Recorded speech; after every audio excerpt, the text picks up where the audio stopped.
ಚಿಕ್ಕಬಳ್ಳಾಪುರ ನಗರಕ್ಕೆ ಅಂಟಿಕೊಂಡಂತೆ ಇರುವ ಮುಷ್ಟೂರು ಮತ್ತು ದಿನ್ನೆಹೊಸಹಳ್ಳಿ ರಸ್ತೆ ದಶಕಗಳಿಂದ ಸಮರ್ಪಕ ರಸ್ತೆ ಇಲ್ಲದೆ ಸಾರ್ವಜನಿಕರು ಪರದಾಡುವ ಪರಿಸ್ಥಿತಿ ಎದುರಾಗಿತ್ತು. ಚಿಕ್ಕಬಳ್ಳಾಪುರ ನಗರದಿಂದ 16 ಹಳ್ಳಿಗಳಿಗೆ ಮತ್ತು ಈಶಾ ಫೌಂಡೇಶನ್ ಮಾರ್ಗಕ್ಕೆ ಸಂಚಾರ ಇರುವುದರಿಂದ ಪ್ರತಿನಿತ್ಯ ಸಾವಿರಾರು ವಾಹನಗಳು ಸಂಚರಿಸುತ್ತವೆ.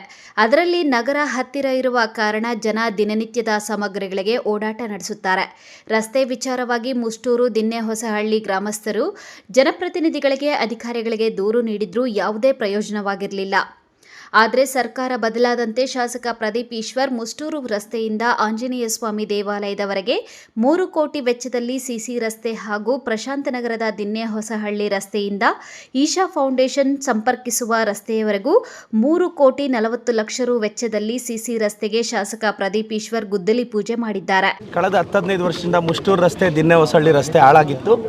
ಅದನ್ನು ಸರಿಪಡಿಸೋ ದೃಷ್ಟಿಯಿಂದ ಇವತ್ತು 5.5 ಕೋಟಿ ಅನುದಾನ 2 ರಸ್ತೆಗೆ ಹಾಕಿದ್ದೀವಿ. 2 ತಿಂಗಳಲ್ಲಿ ಕಾಮಗಾರಿ ಮುಗಿಸ್ತೀವಿ. ಇದು ನನ್ನ ಅನುದಾನ. ನಾನು ಮುಖ್ಯಮಂತ್ರಿಗಳನ್ನ ರಿಕ್ವೆಸ್ಟ್ ಮಾಡಿ ಮುಖ್ಯಮಂತ್ರಿಗಳಿಂದ ತಂದ ಸ್ವಂತ ನನ್ನ ಅನುದಾನ. ಇದು ನಗರಸಭೆ ಅನುದಾನ ಅಲ್ಲ, ಯಾವ ಅನುದಾನನೂ ಅಲ್ಲ. ನನ್ನ ಅನುದಾನ ತಂದು ಹಾಕಿದ್ದೀನಿ. ಈಗ ಈ ರೋಡ್ ಆಗೋದ್ರೊಳಗಡೆ ಮುಷ್ಟೂರು ದಿನ್ನೆಹೊಸಹಳ್ಳಿ ಜನರ ಕಷ್ಟ ಹೋಗಿ ಕೇಳ್ತೀನಿ. ಆ ಊರಿಗೆ ಹೋದರೆ ಎರಡು ರೋಡೇ ಮೇಜರಾಗಿ ಕೇಳೋದು. ಅದಕ್ಕೆ ಹಾಕ್ಸ್ಬಿಟ್ಟೆ ಹೋಗೋಣ ಅಂತ ವೆಯ್ಟ್ ಮಾಡ್ತಿದ್ದೀನಿ.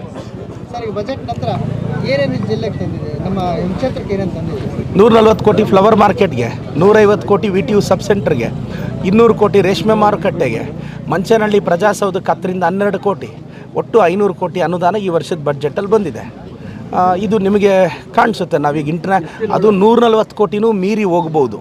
ಈಗ ನಮ್ಮ ಮಿನಿಸ್ಟರ್ ಸಾಹೇಬ್ರು ಹಾಕಿರೋ ಆ ಪ್ಲ್ಯಾನ್ ಪ್ರಕಾರ ಅದು 200 ಕೋಟಿ ಟಚ್ ಆದರೂ ಆಗ್ಬೋದು. ಬಟ್ ಮಿನಿಮಮ್ 140 ಕೋಟಿ ಅಂತೂ ಕೇಳಿದ್ದೀವಿ, ಕೊಡ್ತೀವಿ ಅಂತ ಮುಖ್ಯಮಂತ್ರಿಗಳು ಹೇಳಿದ್ದಾರೆ. ಇಲ್ಲ, ಹಾಗೇನಿಲ್ಲ. ಎತ್ತಿನೊಳೆ ಅನ್ನೋದು ಸ್ಟೇಜ್ ಬೈ ಸ್ಟೇಜ್. ಈಗ ಆ ಸ್ಟೇಜ್ಗೆ ಒಂದು 450 ಕೋಟಿ ರಿಲೀಸ್ ಆಗಿದೆ.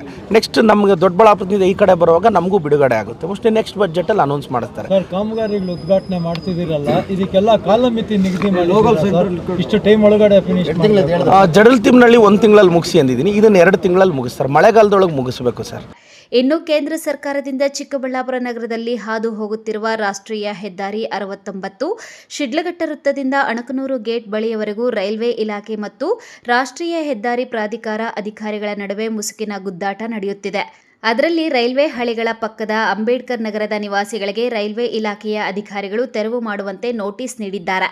ಇದನ್ನು ವಿರೋಧಿಸಿ ಕೇಂದ್ರ ಸರ್ಕಾರದ ವಿರುದ್ಧ ಬೃಹತ್ ಪ್ರತಿಭಟನೆ ಹಮ್ಮಿಕೊಳ್ಳಲಾಗುವುದು ಎಂದು ಹೇಳಿದರು. ಮುಂದಿನ ವಾರ ಡೇಟ್ ಅನೌನ್ಸ್ ಮಾಡ್ತಿದ್ದೀವಿ. ಕೇಂದ್ರ ಸರ್ಕಾರ ಮತ್ತು ರೈಲ್ವೆ ಇಲಾಖೆ ವಿರುದ್ಧ ನಾನು, ನಮ್ಮ ಪಕ್ಷದ ಎಲ್ಲ ಸದಸ್ಯರು ಕೇಂದ್ರ ಸರ್ಕಾರ ರೈಲ್ವೆ ಇಲಾಖೆ ಮೇಲೆ ಮುಂದಿನ ವಾರ ಬೃಹತ್ ಪ್ರತಿಭಟನೆ ಮಾಡ್ತಿದ್ದೀವಿ. ಶಿಡ್ಲಘಟ್ಟ ಸರ್ಕಲಿನಿಂದ DC ಆಫೀಸ್ವರೆಗೂ. ವಾರ್ಡ್ ನಂಬರ್ 30ರಲ್ಲಿ 300 ದಲಿತರ ಮನೆಗಳನ್ನ ಖಾಲಿ ಮಾಡಿಸಿ ರೈಲ್ವೆ ಟ್ರ್ಯಾಕ್ ಹಾಕ್ತೀವಿ ಅಂತ ಹೋಗ್ತಿದ್ದಾರೆ.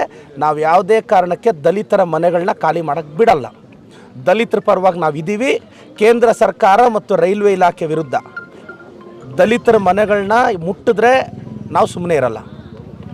ದಲಿತ ಸಮುದಾಯದವರ ಪರವಾಗಿ ಕೇಂದ್ರ ಸರ್ಕಾರ ರೈಲ್ವೆ ಇಲಾಖೆ ವಿರುದ್ಧ ಮುಂದಿನ ವಾರ ಬೃಹತ್ ಪ್ರತಿಭಟನೆ ನಮ್ಮ ಕಾಂಗ್ರೆಸ್ ಪಕ್ಷದಿಂದ ನಡೆಸ್ತಾ ಇದ್ವಿ. ಅದರ ರೂಪುರೇಷೆಗಳ ಬಗ್ಗೆ 3 ದಿನದಲ್ಲಿ ನಿಮ್ಮ ಮುಂದಕ್ಕೆ ಮತ್ತೆ ಬರ್ತೀವಿ. ವಾರ್ಡ್ ನಂಬರ್ 30ರಲ್ಲಿ 300 ದಲಿತರ ಮನೆಗಳನ್ನ ಖಾಲಿ ಮಾಡಿಸಿ ರೈಲ್ವೆ ಟ್ರ್ಯಾಕ್ ಹಾಕ್ತೀವಿ ಅಂತ ಹೋಗ್ತಿದ್ದಾರೆ. ನಾವು ಯಾವುದೇ ಕಾರಣಕ್ಕೆ ದಲಿತರ ಮನೆಗಳನ್ನ ಖಾಲಿ ಮಾಡೋಕ್ಕೆ ಬಿಡಲ್ಲ. ದಲಿತರ ಪರವಾಗಿ ನಾವಿದ್ದೀವಿ. ಕೇಂದ್ರ ಸರ್ಕಾರ ಮತ್ತು ರೈಲ್ವೆ ಇಲಾಖೆ ವಿರುದ್ಧ ದಲಿತರ ಮನೆಗಳನ್ನ ಮುಟ್ಟಿದ್ರೆ ನಾವು ಸುಮ್ಮನೆ ಇರಲ್ಲ. ದಲಿತ ಸಮುದಾಯದವರ ಪರವಾಗಿ ಕೇಂದ್ರ ಸರ್ಕಾರ ರೈಲ್ವೆ ಇಲಾಖೆ ವಿರುದ್ಧ ಮುಂದಿನ ವಾರ ಬೃಹತ್ ಪ್ರತಿಭಟನೆ ನಮ್ಮ ಕಾಂಗ್ರೆಸ್ ಪಕ್ಷದಿಂದ ನಡೆಸ್ತಾ ಇದ್ವಿ. ಅದರ ರೂಪುರೇಷೆಗಳ ಬಗ್ಗೆ 3 ದಿನದಲ್ಲಿ ನಿಮ್ಮ ಮುಂದಕ್ಕೆ ಮತ್ತೆ ಬರ್ತೀವಿ.